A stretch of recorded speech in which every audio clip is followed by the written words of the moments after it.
आज जो हम स्टार्ट करने जा रहे हैं टॉपिक है वो 12th फिजिक्स का वेरी इंपॉर्टेंट टॉपिक है। वो है मेरे बच्चों electric power. Electric power very important topic. NEET में एटलीस्ट 100% हर साल इसमें एक क्वेश्चन आ ही जाता है। इलेक्ट्रिकल पावर में एक क्वेश्चन आ ही जाता है हर साल। किस पे? इलेक्ट्रिकल पावर पे। अब सबसे पहले चीज हम पढ़ेंगे हीटिंग इफेक्ट करंट। हमने यहां से दी पॉजिटिव वोल्टेज, यहां पर नेगेटिव वोल्टेज। सपोज ये V1 है, ये V2 है, ऑब्वियसली V1 होगा ग्रेटर देन V2। ठीक है कि नहीं? तो हमेशा जो करंट चलेगा वो चलेगा from higher potential to lower potential. जब इसके अंदर यहां पर करंट चलेगा तो यहां पर प्रोड्यूस होगी हीट। हम क्या लिखेंगे? When A current is passing through a resistor, heat is produced in it। ठीक है कि नहीं? तो उसको बोला जाता है हीटिंग इफेक्ट ऑफ करंट। ठीक है कि नहीं? जब भी इस कंडक्टर में एक करंट चलेगा, कुछ समय के बाद इस कंडक्टर में हीट प्रोड्यूस होगी, या हम कहेंगे इस रेजिस्टर में हीट प्रोड्यूस होगी। उस इफेक्ट को बोला जाता है heating effect of electric current. अब मसला एक चीज है, हीट क्यों प्रोड्यूस चल रही है? सबसे पहले चीज, जो ये करंट कैरिंग कंडक्टर होता है इसमें चलता है स्टेडी करंट। क्या चलता है? स्टेडी करंट, जिसको हम कहेंगे डीसी करंट, डायरेक्ट करंट। यानी ये वो करंट है जिसका वैल्यू कांस्टेंट होगा। हम लिख सकते हैं मेरे बच्चों I is equal to Q divided by T। अगर यहां से करंट I जा रहा है, चलो मैं नीचे बनाऊंगा नया सर्किट। मैंने यहां पर रेजिस्टर R बनाया है, यहां से मैंने बैटरी दी है, तो इसके बाद क्या चलेगा? यहां से करंट I। ये I किसके बराबर होता है? Q divided by T। या हम कहेंगे कि R Q is equal to I into T। इस चीज को समझो मेरे बच्चों। अब इसका मतलब है जो यहां से लेकर यहां तक पोटेंशियल डिफरेंस है, यहां पर है पोटेंशियल V1, यहां पर है पोटेंशियल V2, यहां पर यहां से यहां ये चार्ज क्यों चल रही है? ये जो चार्ज क्यों है ये यहां से यहां चल रही है from higher potential to lower potential. याद रखो, जब भी चार्ज मूव करेगी from higher potential to lower potential, there will be the loss of potential energy. वो कहां जाएगा? वो होगा कन्वर्ट इनटू काइनेटिक एनर्जी में। जब वो कन्वर्ट होगा into kinetic energy, that will be dissipate in the form of heat. ठीक है कि नहीं? देखो इस तरह से हम यहां पहुंचे। अब मेरे बच्चों हम यहां पहुंचे, जो चार्ज क्यों है, क्यों is equal to I into T. ये चार्ज फ्लो हो रही है from potential V1 to V2। ठीक है मेरे बच्चों, कैन आई से दैट कि अगर मैंने इसकी पोटेंशियल V ली, अगर मैंने यहां पर ये V1 लिया, यहां पर मैंने V2 लिया, यानी इसका मतलब है V1 माइनस V2 आएगा इक्वल टू V के बराबर। यानी जो V1 माइनस V2 होता है, ये होती है मेरे बच्चों potential difference across the ends of a conductor. ठीक है, अब यहां से यहां कितनी चार्ज चल रही है? हम लिख सकते हैं U1 that is equal to Q into V1, U2 that is equal to Q into V2।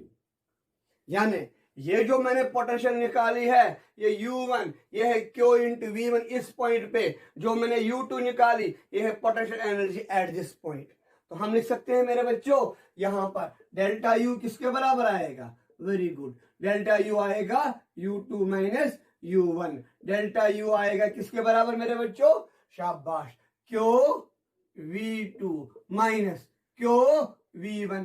क्यों आएगा common? Delta U is equal to Q into V2 minus V1। लेकिन V2 माइनस V1 किसके बराबर है मेरे बच्चों?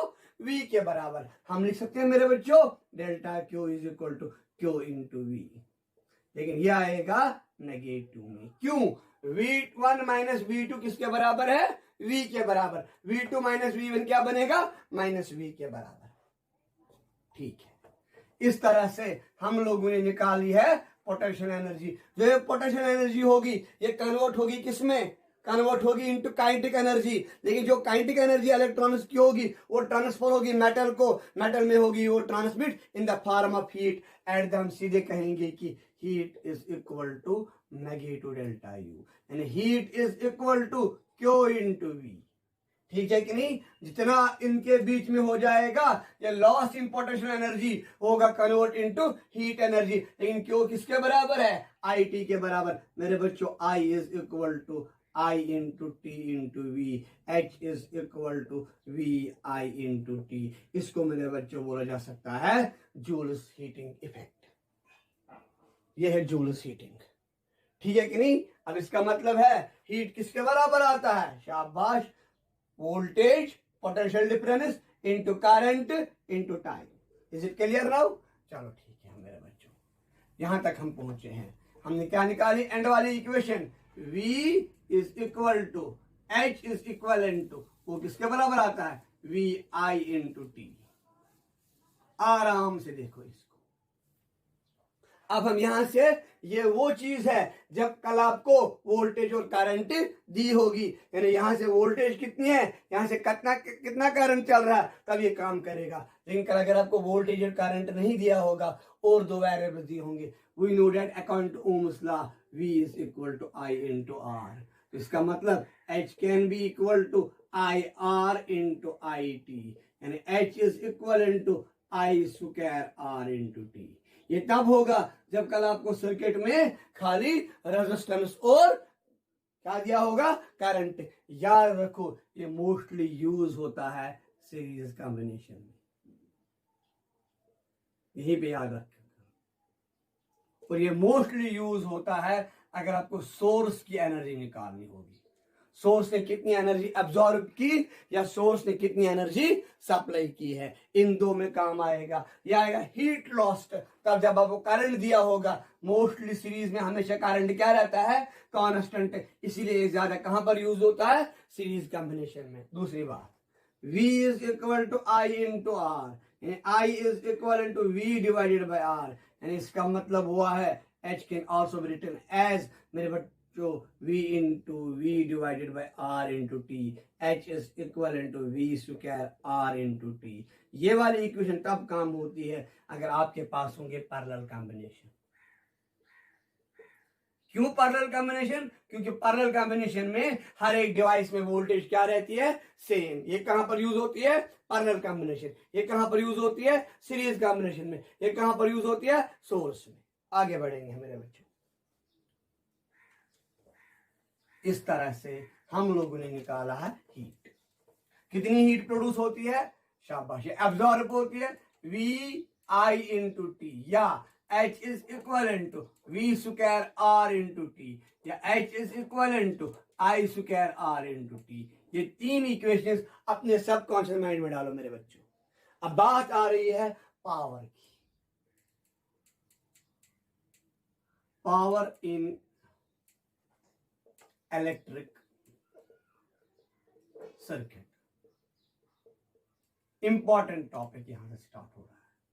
नीट में हर साल क्वेश्चन आता है इस पे, पावर इन इलेक्ट्रिक सर्किट। और दूसरी बात सुनो मेरे बच्चों, फिजिक्स में डिफिकल्ट करने की जरूरत नहीं है, बेसिक्स करो तो हायर खुद आएगा। देखो असल में क्या चीज है, मामला क्या होता है कि मान ले जब भी अगर आपको ये मकान है, ये छत है, ये इसकी बेस है, ये बाकी चीजें हैं, आप लोग पता क्या करते हो? इस मकान को गिराना है, आप यहां से स्टार्ट करते हो। नहीं, यहां से स्टार्ट नहीं करना।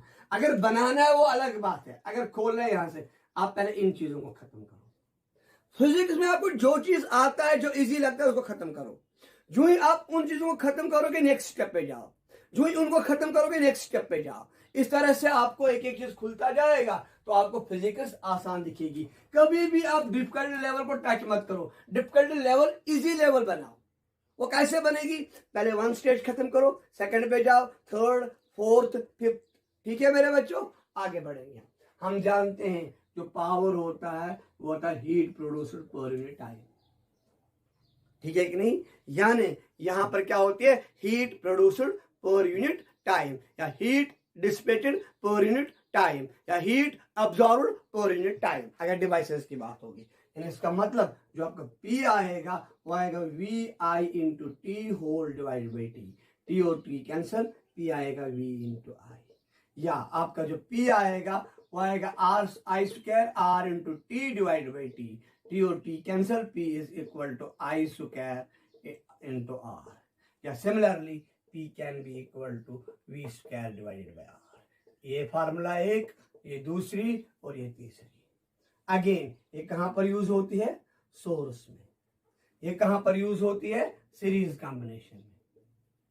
कहां पर यूज होती है, सीरीज कॉम्बिनेशन में, ठीक है। ये कहां पर यूज होती है, पैरेलल कॉम्बिनेशन में। देखो मेरे बच्चों, मैंने आपको कुछ बातें बोली है।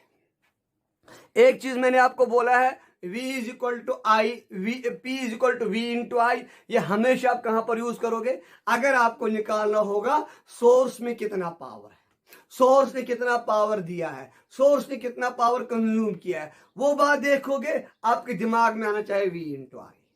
अगर आपको इसके बाद नॉर्मल रेजिस्टर में निकालना होगा, नॉर्मल में रेजिस्टेंस आप I स्क्वायर R भी लगा सकते हो, V square divide by R भी लगा सकते हो। लेकिन अगर कॉम्बिनेशन होगी सीरीज, हमेशा ट्राई करोगे, हमेशा अप्रोच लोगे I स्क्वायर R, और अगर कॉम्बिनेशन होगी पैरेलल, हमेशा करोगे approach V square divided by R।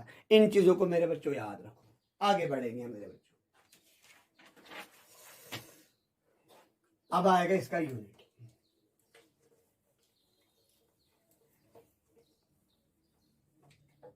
SI unit of power, SI unit of power is what. लेकिन अब मसला है 1 वाट क्या चीज है, डिफाइन 1 वाट। देखो क्या चीज है, अगर मैंने लिया suppose V is equal to 1 volt, क्या लिया, और अगर मैंने लिया है suppose I is equal to 1 ampere, यानी ये जो करंट कैरिंग कंडक्टर है, अगर आपने इसको यहां पर वोल्टेज दी, यहां से लेकर यहां तक, अगर आपने इसको वोल्टेज दी 1 वोल्ट, अगर इसमें चला है कितना करंट, 1 एम्पियर, हम कहेंगे जो ये करंट कैरिंग कंडक्टर है, इसका जो पावर है, इसका जो रेटेड पावर है, हम कहेंगे वो है 1 वाट। यानी इसका मतलब power is said to be 1 watt, जब हम लेंगे 1 वोल्ट इंटू 1 एम्पियर। यानी कोई भी डिवाइस है जिसकी वोल्टेज हम क्या देंगे, 1 एम्पियर, अगर वहां पर 1 वोल्ट, अगर वहां पर कितना चला करंट, 1 एम्पियर, हम कहेंगे इस डिवाइस की जो पावर है वो है 1 एम्पियर। यानी अगर आपने इसको कितनी वोल्टेज दी, 1 वोल्ट, इसमें कितना करंट चला, 1 एम्पियर, आपने कितनी वोल्टेज दी, 1 वोल्ट, इसमें कितना करंट चला, 1 एम्पियर, हम कहेंगे इस डिवाइस का जो पावर है वो है 1 वाट। ठीक है कि नहीं। The power is said to be 1 watt when a 1 volt potential difference applied across the ends of a given device and a current of 1 ampere is flowing through it। तो हम कहेंगे इसका पावर क्या है, 1 वाट। आगे बढ़ेंगे मेरे बच्चों आराम से। ये हुआ इसका ऐसा यूनिट, और इसका दूसरा यूनिट आता है थोड़ा बड़ा यूनिट, वो आता है किलोवाट, 1 किलोवाट, और 1 किलोवाट होता है 1000 वाट के बराबर। ठीक है मेरे बच्चों। इसके बाद आता है 1 मेगावाट, जैसे आप बोलते हैं बिजली प्रोजेक्ट्स में, वो आता है 1000 किलोवाट, या आता है वो 10⁻⁶ मेगावाट। इस चीज को मेरे बच्चों अब याद रखोगे, ये है कन्वर्शन फैक्टर्स, ये आपको आगे काम आएगा। ठीक है कि नहीं। अब नेक्स्ट वीडियो में हम एक न्यूमेरिकल्स बनाएंगे, और दूसरा हम खत्म करेंगे parallel series combination electrical power की। Wish you best of luck my dear students.